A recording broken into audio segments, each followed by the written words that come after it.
Coach, thanks for your time. When you look at just overall where your team is from the end of the dual meet season and through Big Tens, and then what you've seen in the room since then, just how happy or how do you feel about where things are as you get ready to head down to Philly? I just think things don't really change. We have a lot to be grateful for, just the people we get to work with every day, our coaching staff, these student athletes. We're kind of, all united in our mindset and our focus. So yeah, we're happy. It's always on to the next challenge, but we're grateful for those challenges and grateful for the opportunities we have ahead of us here.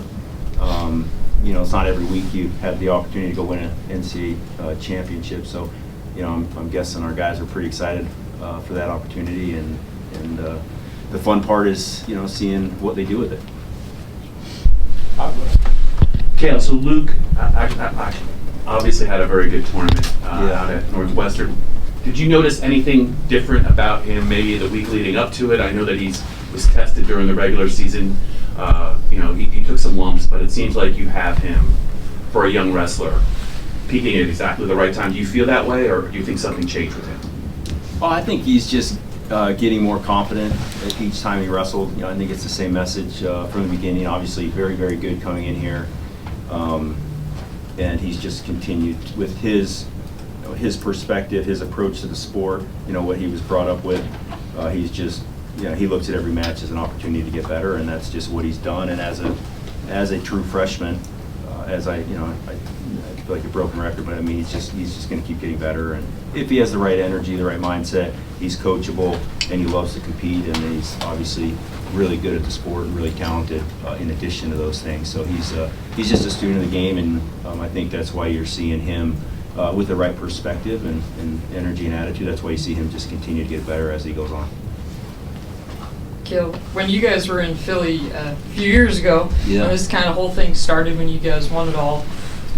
I know that moment kind of caught even some of your own fans a little bit by surprise. What do you wish maybe you knew in that moment, kind of moving forward as far as where you guys are now? A lot of people talk dynasty.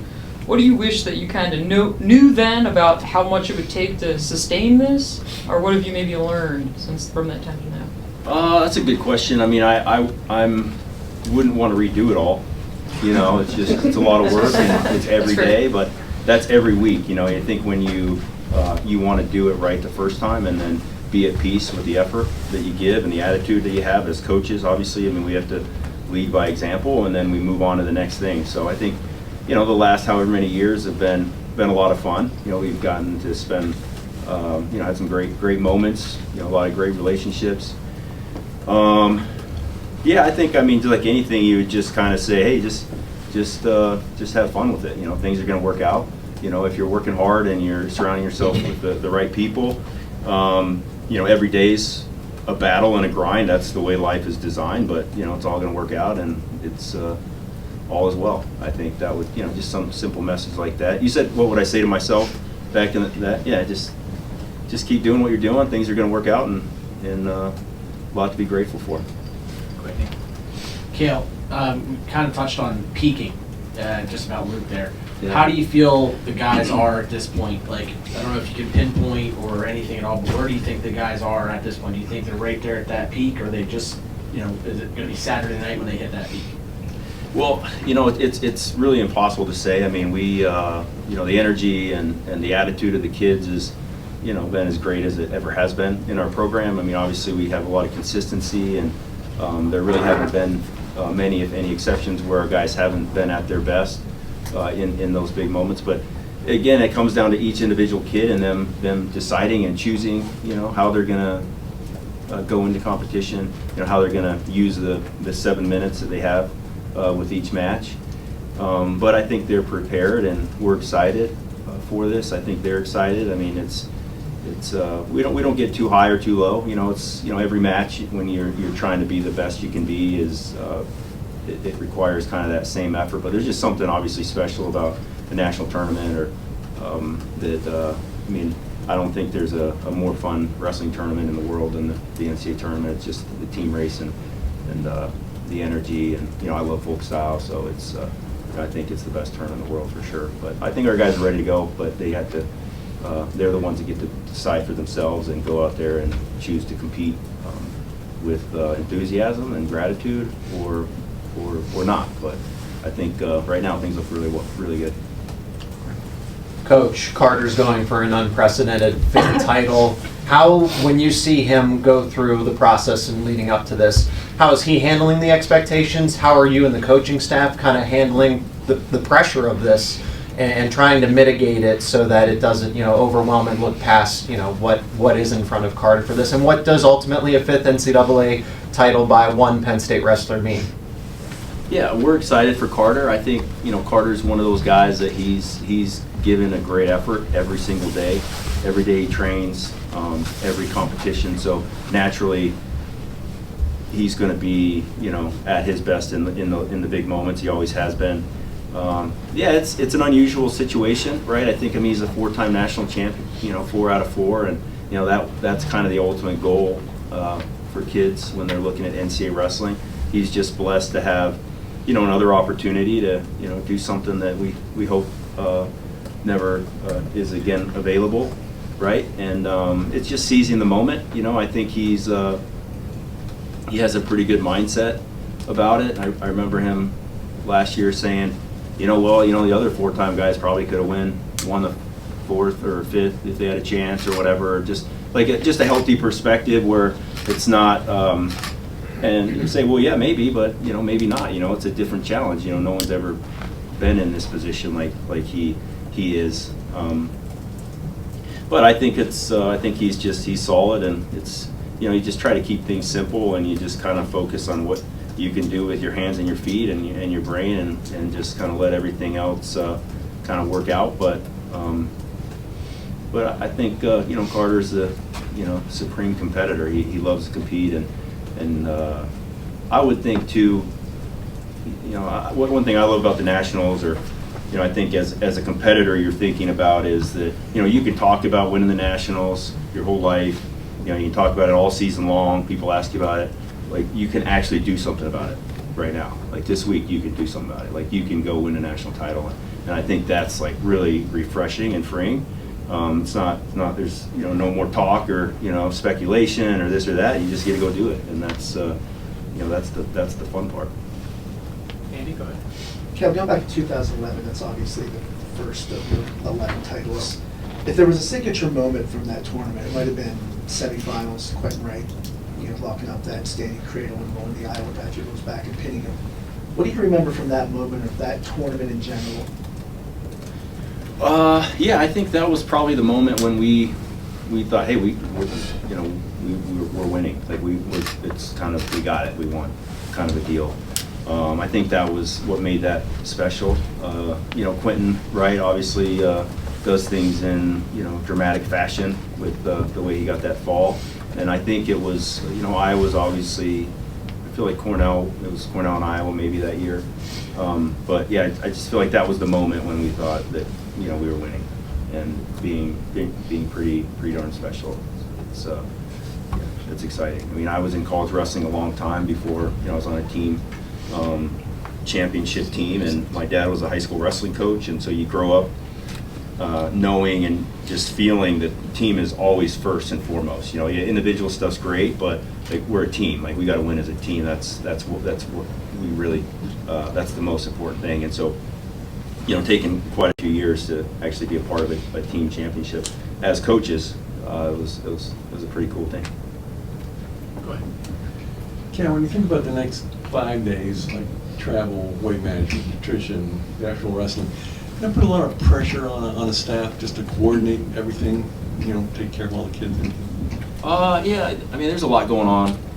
Each individual, has their, specific needs and different things.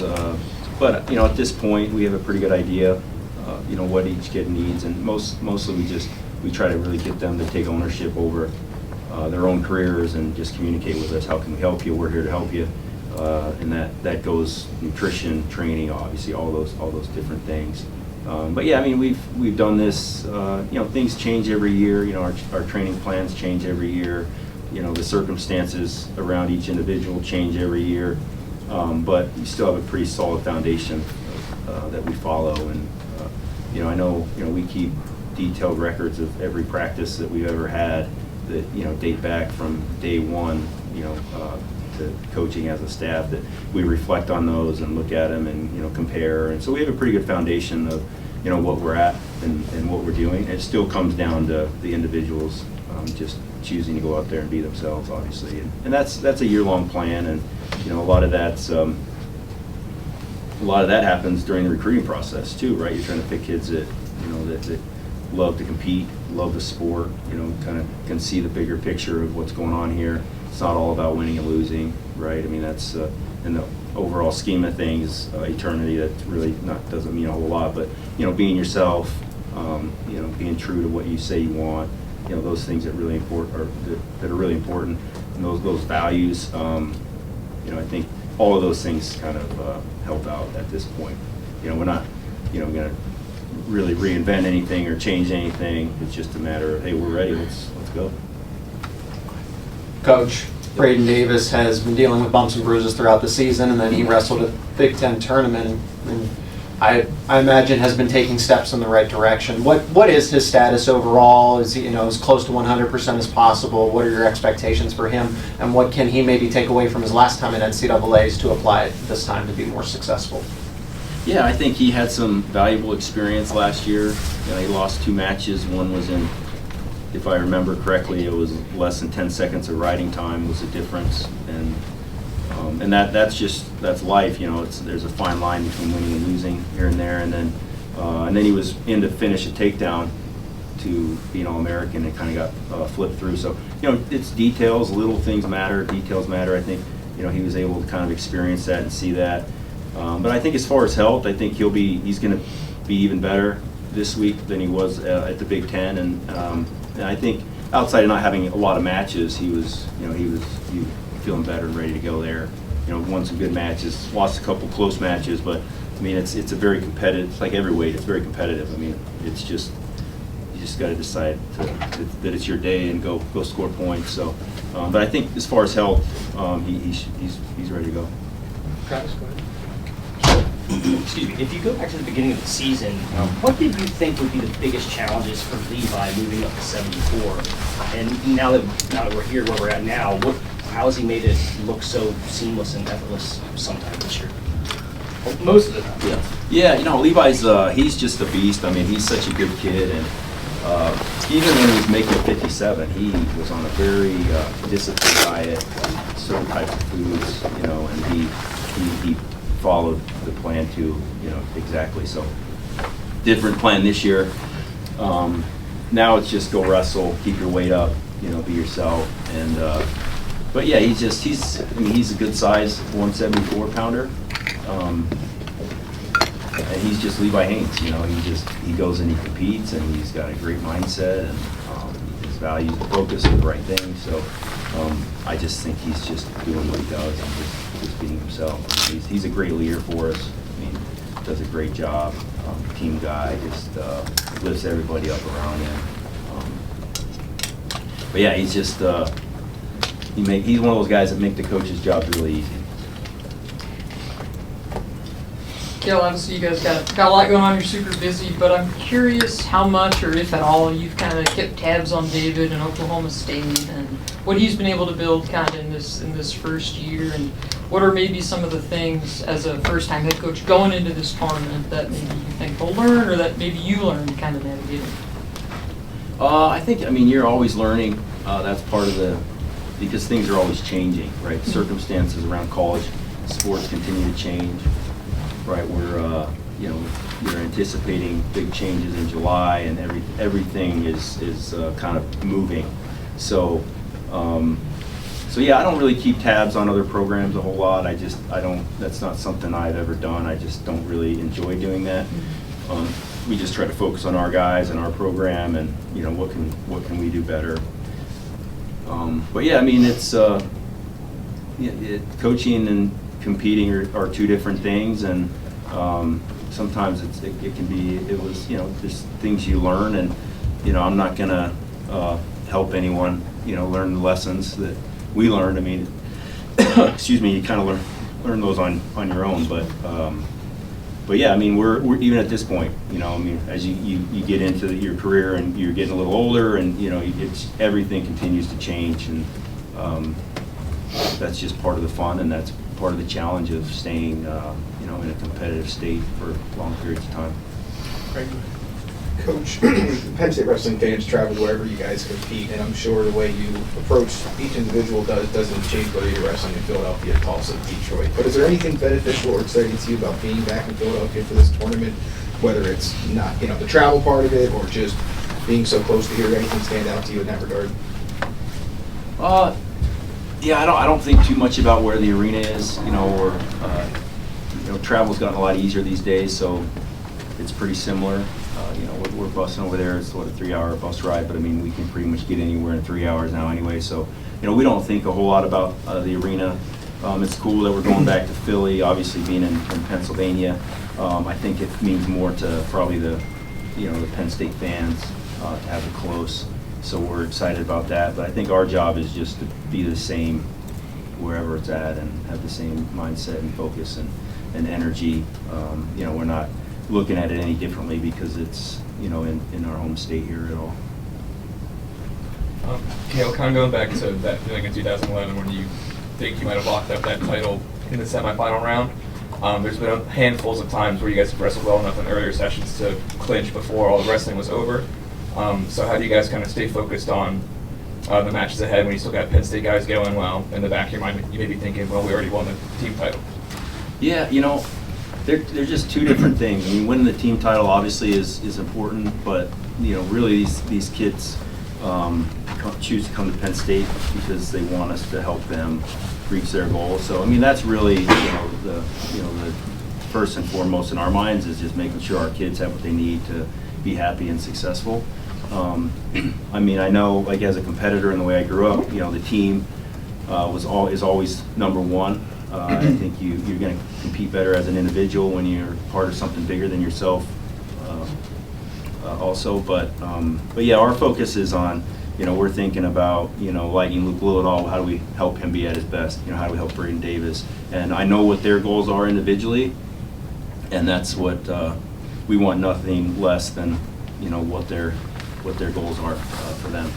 So that's, you know, you might, you know, be winning as a team, but and even if you do, your heart's always, you know, I think coaching is like being a parent. You know, your heart's always going to be with the kid that doesn't reach their goal, kind of a thing. So that's just kind of the nature of coaching, I think. But you have to keep all those things in check, obviously, because, you know, we got things go well, or maybe they don't go as well, and you still got to be ready, you know, for that next match to help the next kid. But really, I mean, I think everything is just making sure that we have the right perspective. I mean, as coaches, as a program, right? I mean, we're talking about a sport, right? That this, you know, next week people aren't going to be talking about this anymore. They're going to be talking about the next big game or whatever's coming up, and I think, you know, really compared to eternity and really why we're here on earth and, you know, what God has in store for us, there's really no difference, very, very tiny difference between, you know, Pee Wee wrestling and the NCAA wrestling championship. So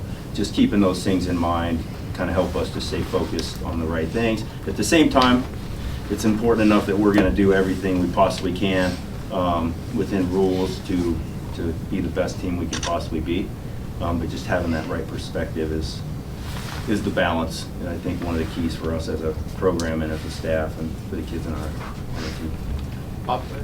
Cael, when you look at Mitchell's season, you look at the record, you look at some of the bout scores, fairly dominant season, but the job is not done yet. You talk about attention to detail and your practices and kind of how you always kind of look at that stuff. For someone like you, what is the challenge of maybe fine-tuning somebody like Mitchell's game as you know, his style as the season progresses, and you know, how have you kind of seen him grow maybe this year, you know, as the season progresses? Yeah, I just think he's a student of the game too. Like, he wants to be the best in the world. So it doesn't matter where you're at. You know, if you've won all your matches or you've lost all your matches, we're still trying to learn from each match, right? Even if and then, you know, obviously the key is you don't have to lose to learn, right? You can get in a match and say, well, man, I need to finish this takedown this way, and especially a guy like Mitch where he has people coming at him and trying to defend different ways and trying to slow things down or whatever. So we're always, we got to counter that and make sure we're a step ahead. So I think wherever you're at, that's kind of the fun of competing is just, we're trying to get better. We're trying to be better prepared for our opponents the next time we wrestle them. And that's obviously the mindset that, our individual student athletes have to have. It can't be, hey, how do I sneak by this competitor, this competition one more time? We got to continue to try to separate ourselves from them, and so that's the kind of mindset he has. Right, there's always little things we can get better on, and that's what makes this worthwhile. Got time for 2 more. Go ahead. Coach, in the case of Bo, and this would apply to Carter as well and Greg, this is their final go at it, final run. How do you balance for them or coach them up with risk management? This is your last chance. Fundamentals are important. Keep the main thing, but also, you might have to do something that you necessarily aren't comfortable with because this is your final chance to achieve something at the greatest point. So how do you balance all of that? Yeah, I think it's tricky. I think it's just perspective again, right? It's not, hey, this is your last chance. I mean, it's more about, hey, we have another chance to go win a national title, right? So it's just a completely different energy. It's not, we don't have anything to protect. Nobody's wrestled in the 2025 NCAA tournament yet. It's that you couldn't have won this tournament. I mean, it all takes place this weekend. All of our guys, regardless of where we're at, it's just one opponent at a time and score more points than whoever's in front of you for 7 minutes. So we just try to keep things simple. I think it's more of a long-term plan with guys, and if this is their last year at the national tournament, then making sure they go out there and go get it, and that's just a different attitude than trying to protect something that they don't have yet, but it is tricky. I mean, that's what makes sports tricky and why people watch, because it can be hard, right? I mean, pressure changes perspective, and people get tight, and vice versa, whatever. So that's even why during the season we don't worry too much about our wins and losses, because it's all going to be behind us soon. And sometimes losing a match can be a great blessing. Sometimes having a good match when we don't want to can be a great blessing. Sometimes winning a national title is a great blessing. Sometimes it isn't. I mean, we won't know the answer to that until you look back on their life and see where they're at in 25 years or 20 years or 30 years, right? I mean, it's all just moving forward. You're going to take what you learn here and you're going to apply it to the next part of your life, and whether it's your career, your family, whatever. And this national title thing is going to come and go really fast, but it sure is a heck of a lot more fun to win than not. So, and we'd rather build off of success, but we don't know what's in our best interest, so we just go give our best effort and let the cards fall where they may, and things are going to work out. Last one for Nate. Cael, seeing what you guys saw all year long as a coaching staff, obviously the goal is to have 10 national champions. That's what you guys want to have as a staff. But seeing what you guys have seen, what do you feel is the maximum potential for this team? When you return the bulk of the lineup from last year that broke the team scoring record, things like that, what do you feel as a staff, or maybe just yourself, that is the max potential of this team? I honestly don't really even think about that kind of stuff. I mean, we want each of our guys to go in there and be happy and healthy and be smiling when the tournament's over, and take whatever comes out of this tournament and run with it. Whether they're done wrestling or they have another year, as far as anything else, I mean, we know what their goals are individually, so we want to help them get in there and reach their goals. But as far as anything specific beyond that, it's just not. We just you only have so much energy, time, focus, that we don't waste a lot of energy. I don't know. I feel like that's just kind of, we don't using our imaginations and kind of what if this, what if that, this is what we're looking for as a team. We're trying to do that. I mean, we got 10 guys, and we hope they all can just go wrestle with enthusiasm. And if we do that, we'll be thrilled. I will be thrilled and proud and happy. And if we don't do that, well, then still going to be proud and happy, and we'll figure out how to do it better next time. All right. Thank you. Cool.